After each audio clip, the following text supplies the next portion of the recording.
प्रधानमंत्री नरेंद्र मोदी ने आज जिलाधिकारियों को वीडियो कॉन्फ्रेंसिंग के जरिए किया संबोधित। कहा, देश के लिए गतिरोधक की बजाय गतिवर्धक बन रहे हैं आकांक्षी जिले।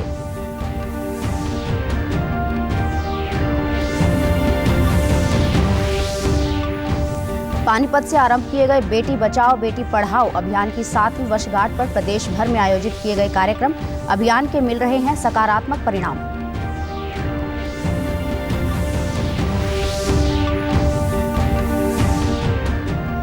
बल्लभगढ़ बस अड्डे से किया गया ग्रीन डीजल का देश का पहला ट्रायल। इस डीजल से गाड़ी के माइलेज में बढ़ोतरी और प्रदूषण में होगी कमी।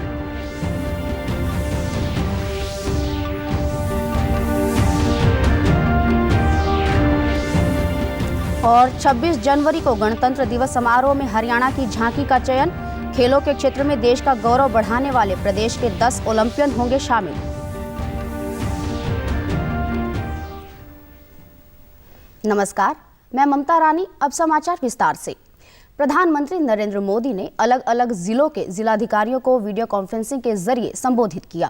प्रधानमंत्री ने जिलाधिकारियों के प्रयासों की सराहना करते हुए कहा कि आकांक्षी जिले गतिरोधक बनने की बजाय विकास की गति को बढ़ाने का काम कर रहे हैं। डिस्ट्रिक्ट्स आज गतिरोधक के बजाय गतिवर्धक बन रहे हैं। जो जिले पहले कभी तेज प्रगति करने वाले माने जाते थे, आज कई पैरामीटर्स में ये एस्पिरेशनल डिस्ट्रिक्ट्स उन जिलों में भी अच्छा काम करके दिखा रहे हैं। प्रधानमंत्री ने कहा कि आकांक्षी जिलों में विकास के लिए तकनीक और नवाचार 2 अहम पहलू हैं। डिस्ट्रिक्ट्स में विकास के लिए प्रशासन और जनता के बीच सीधा कनेक्ट, एक इमोशनल जुड़ाव बहुत जरूरी है। एक तरह से गवर्नेंस का टॉप टू बॉटम और बॉटम टू टॉप फ्लो, और इस अभियान का महत्वपूर्ण पहलू है टेक्नोलॉजी और इनोवेशन। प्रधानमंत्री ने कहा कि आकांक्षी जिले एक दूसरे से सीखकर विकास की नई गाथा लिख रहे हैं और यह सुशासन के लिए बहुत बड़ी पूंजी है। सरकारी काम एक जीवंत लक्ष्य बन जाता है जब सरकारी मशीनरी एक जीवंत इकाई बन जाती है, टीम स्पिरिट से भर जाती है, टीम एक कल्चर को लेकर आगे बढ़ती है, तो नतीजे वैसे ही आते हैं जैसे हम एस्पिरेशनल डिस्ट्रिक्ट में देख रहे हैं। प्रधानमंत्री नरेंद्र मोदी द्वारा बेटी बचाओ बेटी पढ़ाओ के नारे के बाद समाज में बेटियों के प्रति बड़ा बदलाव आया है। 22 जनवरी को आज ही के दिन प्रधानमंत्री नरेंद्र मोदी ने पानीपत से बेटी बचाओ बेटी पढ़ाओ का संदेश दिया था। Deputy CMO doctor Neelam Verma ने कहा कि बेटी बचाओ बेटी पढ़ाओ अभियान की आज 7वीं वर्षगांठ के अवसर पर प्रदेश में जागरूकता कार्यक्रमों का आयोजन किया गया है। उन्होंने बताया कि अब पहले के मुकाबले बेटियों की शिक्षा पर अधिक जोर दिया जा रहा है। नगर निगम की मेयर रेणु बाला ने कहा कि बेटी बचाओ बेटी पढ़ाओ अभियान से प्रदेश में लड़कियों के लिंगानुपात में काफी सुधार हुआ है और अब लड़कियां शिक्षित होकर विभिन्न क्षेत्रों में बेहतर कार्य कर रही हैं। भी बदली है पहले से। हमारे, अगर मैं कहूँ, हमारे अपने ही प्रोफेशन में बहुत से ऐसे परिवार हैं जहाँ पे उन्होंने सिर्फ एक बेटी ही की है, उसके बाद उन्होंने सेकंड बच्चे के बारे में सोचा तक नहीं कि नहीं हमारी बेटी ही है, वही सब कुछ है। और बेटियों को अगर हम आज देखें तो बेटियां जो है हर फील्ड में आगे आ रही हैं। पानीपत की धरा से एक अभियान चलाया बेटी बचाओ बेटी पढ़ाओ। उसमें माननीय मुख्यमंत्री मनोहर लाल जी ने जिस तरह से पूरी शिद्दत के साथ काम करते हुए हरियाणा में प्रशासन के तौर पे भी और सरकार के तौर पे भी लोगों की मानसिकता को न सिर्फ बदला बल्कि बेटियों का भी सर्वांगीण विकास करने में उनकी सहायता की। राजकीय विद्यालय के प्रिंसिपल महेंद्र नरवाल ने कहा कि हमें लड़कियों को लड़कों के समान शिक्षा और रोजगार के अवसर देने चाहिए। सामाजिक कार्यकर्ता संजोली ने कहा कि प्रधानमंत्री नरेंद्र मोदी द्वारा बेटी बचाओ बेटी पढ़ाओ का नारा आज साकार हो रहा है। बच्चियों की तरफ जो है जागरूक हुए हैं बच्चियों को शिक्षा देने के लिए, और इसके अलावा भी समाज में कुछ अन्य प्रकार के परिवर्तन जो है जो जरूरी है समाज को विकसित करने के लिए, वो बड़ी तेज गति से देखने को मिल रहे हैं। हमने national commission for girl child की मांग की थी जो एक्सक्लूसिवली बेटियों के लिए काम करे। उस बेटी के जन्म से लेकर उसके आगे तक हमें क्या देखने को मिल रहा है कि एक तरफ तो अब कन्या भ्रूण हत्या एक बहुत बड़ा हमारे लिए चैलेंज था। अब कन्या भ्रूण हत्या में नो डाउट बहुत इम्प्रूवमेंट आई है। हरियाणा की ही अगर बात की जाए फीमेल सेक्स रेशो कहाँ तो 800 के आसपास, एक बार तो 743 to 1000 बॉयज़ था। आज हम 900 क्रॉस कर चुके हैं, जो कि बधाई की बात है, सिर्फ हमारे करनाल के लिए नहीं मगर पूरे प्रदेश के लिए। इंडियन ऑयल द्वारा फरीदाबाद के बल्लभगढ़ बस अड्डे से ग्रीन डीजल का देश में पहले ट्रायल का शुभारंभ किया गया। 40,000 किलोमीटर के ट्रायल के बाद ग्रीन डीजल को पूरे देश में लॉन्च किया जाएगा। इस ऑयल की खोज भी फरीदाबाद स्थित इंडियन ऑयल के रिसर्च सेंटर में की गई है। इस मौके पर परिवहन मंत्री मूलचंद शर्मा ने कहा कि इस एक्स्ट्रा ग्रीन डीजल और ग्रीन कॉम्बो लुब्रिकेंट से प्रदूषण में कमी आएगी और माइलेज भी बढ़ेगी। इंडियन ऑयल ने शुरुआत पूरे भारत में पहली बार हरियाणा से शुरुआत करी वो बल्लभगढ़ से, और जो ये ग्रीन जो ऑयल मिलेगा इससे जो कार्बन में जो कमी होगी, देश के प्रधानमंत्री नरेंद्र मोदी जी और प्रदेश के मुख्यमंत्री मनोहर लाल जी और हमारे ट्रांसपोर्ट मंत्री गडकरी के सपने को साकार करने जा रहे हैं। जो पहले उन्होंने एक सेमिनार में कहा था कि इस तरह का हम बायो अपना गैस से या डीजल तैयार करेंगे जिससे कि कार्बन की क्षमता कम होगी, और सबसे ज़्यादा लोग जो 5% जो तेल है उससे 5% की बढ़ोतरी लाभ मिलेगा। इस अवसर पर इंडियन ऑयल के निदेशक डॉक्टर SSV रामाकुमार ने बताया कि ग्रीन डीजल आम डीजल से अलग है जो क्रूड ऑयल से बनता है। उन्होंने बताया कि इस डीजल से गाड़ी के इंजन की कार्यक्षमता बढ़ती है और प्रदूषण में कमी होती है। उन्होंने कहा कि ट्रायल के बाद इसे देश भर में लॉन्च किया जाएगा।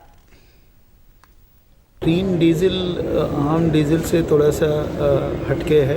वो इसलिए है कि आम डीजल तो क्रूड ऑयल से बनता है। उस क्रूड ऑयल से बनने वाली डीजल में हम एक और इनोवेटिव केमिकल सब्सटेंस जो हमने अपनी R&D सेंटर में विकसित किया उसमें मिश्रण करते हैं। इस मिश्रण की वजह से इंजन की कंबशन एफिशिएंसी बढ़ती है और इंजन साफ़ सुथरा रहता है। आम डीजल में थोड़ा सा कार्बन की डिपॉजिट्स आ जाते हैं, उस डिपॉजिट्स को क्लीन करने की क्षमता इन केमिकल पदार्थों में है, और ये केमिकल पदार्थ कोई ऐसा टॉक्सिक नहीं है, इसमें कोई मेटालिक कंटेंट नहीं है। खेलों के क्षेत्र में उल्लेखनीय उपलब्धियों और अंतर्राष्ट्रीय खेल प्रतियोगिताओं में देश का गौरव बढ़ाने के चलते इस बार 26 जनवरी को गणतंत्र दिवस समारोह में हरियाणा की झांकी का विशेष रूप से चयन किया गया है। यह झांकी हरियाणा खेलों में नंबर 1 की थीम पर आधारित है। इस झांकी में ओलंपिक और पैरालंपिक में देश का नाम रोशन करने वाले प्रदेश के 10 ओलंपियन भी शामिल होंगे। नीरज चोपड़ा की आदमकद प्रतिमा झांकी का मुख्य आकर्षण होगी।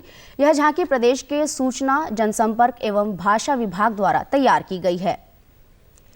शिक्षा मंत्री कंवरपाल गुर्जर ने यमुनानगर में पत्रकार वार्ता में कहा कि प्रदेश के जिन अध्यापकों ने कोरोना रोधी टीकाकरण नहीं करवाया है वे जल्द से जल्द टीकाकरण करवाएं। उन्होंने कहा कि अध्यापक बच्चों के लिए आदर्श होते हैं और वे उनका अनुसरण करते हैं। शिक्षा मंत्री ने किशोर वय के बच्चों द्वारा कोरोना रोधी टीकाकरण के प्रति उत्साह दिखाए जाने पर संतोष व्यक्त किया। आया है तो उसने कोर्ट ने कहा कि हम किसी के साथ भी जबरदस्ती नहीं कर सकते इंजेक्शन लगवाने के लिए, ये उसकी अच्छी है। लेकिन मैं आपके चैनल के माध्यम से आज भी ये बात कहूँगा और टीचरों से भी ये बात कहूँगा कि वो टीचर जो है वो बच्चों के लिए आदर्श होता है, और निश्चित तौर से उन्हें जो वैक्सीन है वो लेनी चाहिए। और मैं इस बात से बेहद खुश हूँ कि जो हमारे बच्चे हैं उन्होंने कमाल कर दिया। जितनी कम टाइम में जितने ज़्यादा बच्चों ने डोज ली है वो अपने आप में रिकॉर्ड है, और मैं समझता हूँ कि जल्दी ये सारा क्लियर हो जाएगा। बहुत बड़ी संख्या में बच्चों ने डोज ली है। शिक्षा मंत्री ने बताया कि नियम 134A के तहत 47.3% बच्चों का विद्यालयों में दाखिला हो चुका है। उन्होंने कहा कि जो विद्यार्थी दाखिले से वंचित रह गए हैं उनके लिए भी दाखिले की अंतिम तिथि बढ़ाने की मांग की गई है। एडमिशन अभी तक हो चुके हैं। अभी तक जो 41,331 लोगों ने अप्लाई किया था, उनमें से 19,536 के एडमिशन हो चुके हैं, जो कि 47.3% बैठता है। जो ऐसे लोग हैं जिन्होंने हमारे से संपर्क ही नहीं किया, मतलब उन्होंने फार्म तो भर दिया लेकिन संपर्क नहीं किया, तो वो 7,959 है।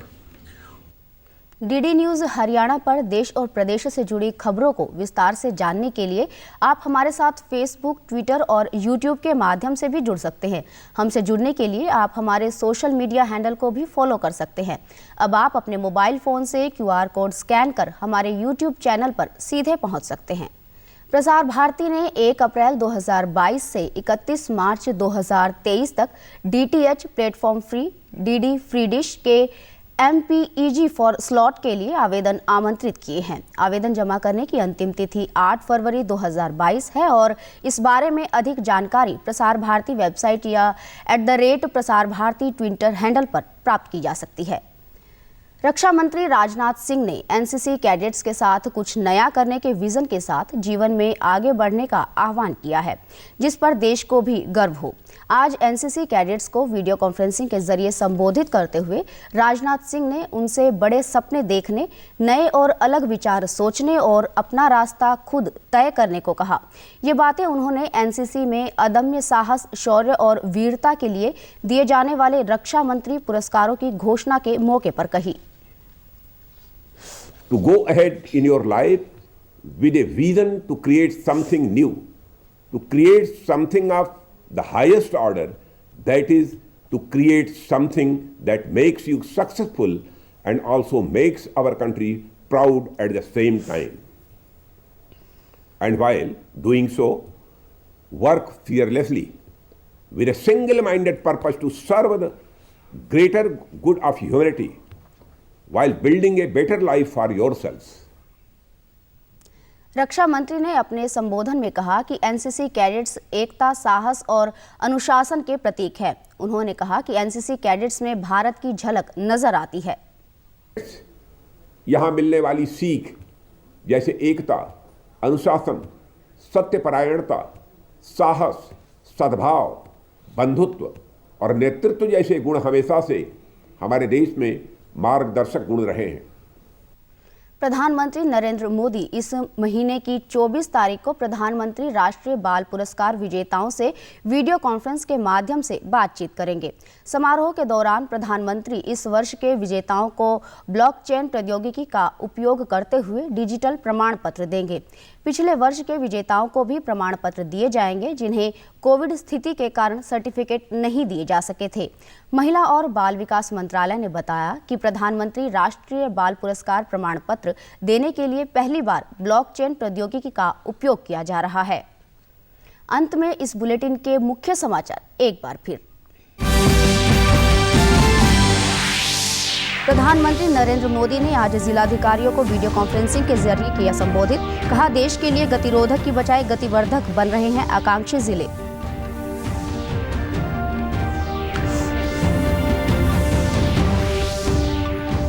पानीपत से आरंभ किए गए बेटी बचाओ बेटी पढ़ाओ अभियान की 7वीं वर्षगांठ पर प्रदेश भर में आयोजित किए गए कार्यक्रम, अभियान के मिल रहे हैं सकारात्मक परिणाम।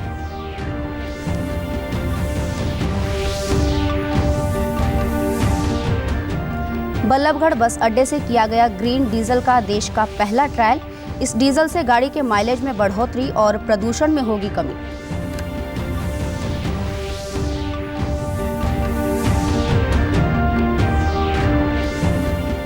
और 26 जनवरी को गणतंत्र दिवस समारोह में हरियाणा की झांकी का चयन। खेलों के क्षेत्र में देश का गौरव बढ़ाने वाले प्रदेश के 10 ओलंपियन होंगे शामिल। सभी दर्शकों से अपील है कि आप जब भी घर से बाहर निकले तब मास्क जरूर पहनें, 2 गज की दूरी बनाए रखें और एक नियमित अंतराल पर अपने हाथ धोते रहें। और अगर आप पात्र हैं तो टीकाकरण अवश्य करवाएं, तभी आप कोरोना महामारी से बच सकते हैं। आज के बुलेटिन में बस इतना ही। नमस्कार।